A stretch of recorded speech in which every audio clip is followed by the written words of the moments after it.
ഇന്ത്യയിലെ വെറും 1% താഴെ മാത്രം ആളുകൾ സന്ദർശിച്ച സ്ഥലം. ജീവിതത്തിൽ ഒരിക്കലെങ്കിലും നിങ്ങൾ ഈ സ്ഥലം ഒന്ന് പോയി കണ്ടിരിക്കണം. കാരണം ഇത് ഇന്ത്യ തന്നെയാണോ എന്ന് നിങ്ങൾക്ക് സംശയമുണ്ടായേക്കാം. അതെ, the called dessert of India. ലോകത്തിലെ ഏറ്റവും ഉയരത്തിൽ സ്ഥിതി ചെയ്യുന്ന വില്ലേജും അതുപോലെ തന്നെ ഏറ്റവും ഉയരത്തിൽ സ്ഥിതി ചെയ്യുന്ന പോസ്റ്റ് ഓഫീസും സ്കൂളും റെസ്റ്റോറന്റും സസ്പെൻഷൻ ബ്രിഡ്ജും ലോകത്തിൽ ഏറ്റവും ഉയരത്തിൽ സ്ഥിതി ചെയ്യുന്ന പെട്രോൾ പമ്പും എന്തിന് ഈജിപ്തിൽ മാത്രമല്ല നമ്മുടെ ഇന്ത്യയിലും മമ്മിയുള്ള കാര്യം എത്ര പേർക്ക് അറിയാം? ശ്വാസമുട്ടുള്ളവരാണ് നിങ്ങളെങ്കിൽ സൂക്ഷിക്കുക. കാരണം ഉയർന്ന പ്രദേശങ്ങൾ ഓക്സിജന്റെ അളവ് വെറും 50% മാത്രമാണ്. അതായത് ഈ സാധനങ്ങൾ ഇല്ലെങ്കിൽ നിങ്ങൾക്ക് ആൾട്ടിറ്റ്യൂഡ് സിക്നസ് അടിക്കാനുള്ള സാധ്യതയുണ്ട്. ഈ അഡ്വഞ്ചറസ് ആയ റോഡുകളിലൂടെ സഞ്ചരിക്കാൻ അല്പം മനക്കട്ടി തന്നെ വേണം. വിന്ററിൽ തണുപ്പ് -30°C താഴെ വരെ റിപ്പോർട്ട് ചെയ്യപ്പെട്ടിട്ടുണ്ട്. സ്റ്റാർ ഗേസിംഗിന് പേര് കേട്ട ഈ സ്ഥലം ഒരിക്കൽ കടലായിരുന്നു എന്ന് പറഞ്ഞാൽ നിങ്ങൾ വിശ്വസിക്കുമോ? അതെ, മറൈൻ ഫോസിലുകൾ നിങ്ങൾക്ക് ഇവിടെ നിന്ന് കളക്ട് ചെയ്യാം. 1000-ലേറെ വർഷം പഴക്കമുള്ള മൊണാസ്റ്റുകൾ ഇവിടെ നിങ്ങൾക്ക് കാണാം. വ്യത്യസ്തമായ ഭാഷകൾ, കൾച്ചറുകൾ. ഈ സ്ഥലത്തിന് പ്രത്യേക ഇൻട്രോ ആവശ്യമില്ല, എന്നാലും പറയാം. ദ ഇന്ത്യൻ ടിബറ്റ് എന്നറിയപ്പെടുന്ന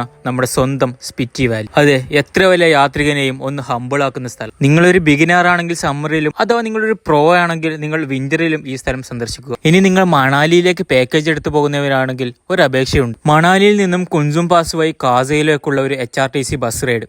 അത് നിങ്ങൾ ജീവിതത്തിൽ ഒരിക്കലും മിസ് ചെയ്യരുത്. കാരണം അത്രക്കും ബ്യൂട്ടിഫുൾ ആണ്. ഓർക്കുക, ഇന്ത്യയിലെ one of the most dangerous റോഡുകളിൽ ഒന്നുകൂടിയാണ്. അതുകൂടാതെ ജീവിതത്തിൽ ഒരിക്കലെങ്കിലും നിങ്ങൾ സ്പിറ്റി സർക്യൂട്ട് അഥവാ ഷിംല മുതൽ തുടങ്ങി കിന്നൂർ ആ റൂട്ട് അങ്ങനെ സ്പിറ്റി, പിന്നെ അറ്റൽ ടണൽ വഴി മണാലിയിലേക്കുള്ള ബൈക്ക് റൈഡ്. എന്റെ പൊന്നു, പിന്നെ ഫേമസ് ആയ ചന്ദ്രതാൽ ലേക്ക് എടുത്തു പറയേണ്ടതില്ലല്ലോ. ഇനി നിങ്ങളൊരു ബാക്ക് പാക്കർ ആണെങ്കിൽ നിങ്ങൾക്ക് ധൈര്യമായി ഇവിടെ എങ്ങും ടെന്റ് അടിക്കാവുന്നതാണ്. കാസയിലെ ഈ ഷോപ്പിൽ നിന്ന് 600 രൂപ മുതൽ നിങ്ങൾക്ക് സ്കൂട്ടി റെന്റിന് കിട്ടുന്നതാണ്. അതെടുത്ത് നിങ്ങൾക്ക് അടുത്തുള്ള വില്ലേജുകളെല്ലാം കറങ്ങി വരാം. ടൂർ ഏജൻസികളോട് പറയാനുള്ളത്, നിങ്ങൾ മണാലിക്ക് കൊടുക്കുന്ന പകുതി ഹൈപ്പെങ്കിൽ നിങ്ങൾ സ്പിറ്റിക്ക് കൊടുത്തിരുന്നെങ്കിൽ എന്ന് ഞാൻ പലപ്പോഴും ചിന്തിക്കാറുണ്ട്. ഇനി നിങ്ങൾക്ക് സ്പിറ്റിന്റെ കൂടുതൽ ഐറ്റിനറിയും ഡീറ്റെയിൽസും വേണമെങ്കിൽ ജസ്റ്റ് സ്പിറ്റി എന്ന് കമന്റ് ചെയ്താൽ മതി, ഞാൻ DM ചെയ്തു തരാം. നിങ്ങളൊരു യാത്രാപ്രേമിയാണെങ്കിൽ ഈ സ്ഥലം നിങ്ങളുടെ ബക്കറ്റ് ലിസ്റ്റിൽ നിർബന്ധമായി ഉണ്ടായിരിക്കണം. ഒരിക്കലും മിസ് ചെയ്യരുത്.